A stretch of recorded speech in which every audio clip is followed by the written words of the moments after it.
Standing up for yourself is an essential skill. You can't get through life in one piece without it.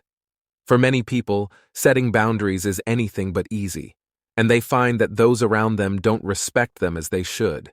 They might face problems at work or in their relationships.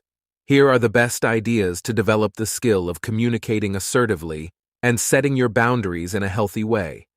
Be clear about what you need. You need to be clear about what you need and show what you will not accept. Don't expect other people to assume correctly what you want. It's useful to communicate clearly what you can and can't deal with and talk things through with those nearest to you.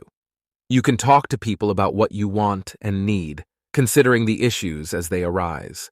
You can also point out what is harmful to your mental health and ask others to respect these boundaries. Often it feels like too much, but being able to clearly articulate your wants and needs makes the situation easier for everyone.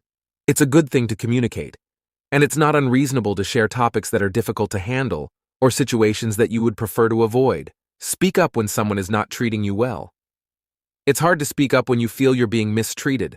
You don't have to do it in a rude way or be loud. Instead, you can state very politely and very clearly that you don't like what's happening. Focus on your feelings, but make clear what is it that you have a problem with. This is a skill that you can cultivate little by little.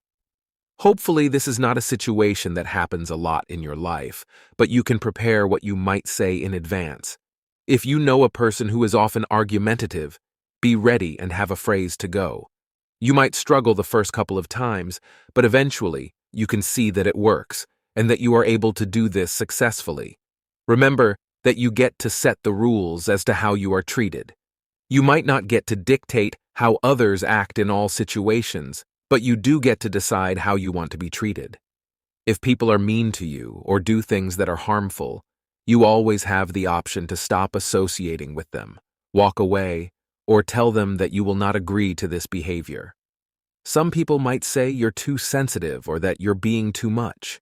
However, even so, you get to decide how you don't want to be treated and what's important to you. You get to set the rules and change them to support your mental health. You don't want to become too strict either, of course, but if you don't want others to use a specific name or nickname, to be rude, and so on, you get to say so. Give yourself credit. Often, we have a hard time standing up for ourselves because we feel less deserving than others. Consider if you feel less worthy than those around you, then give yourself credit.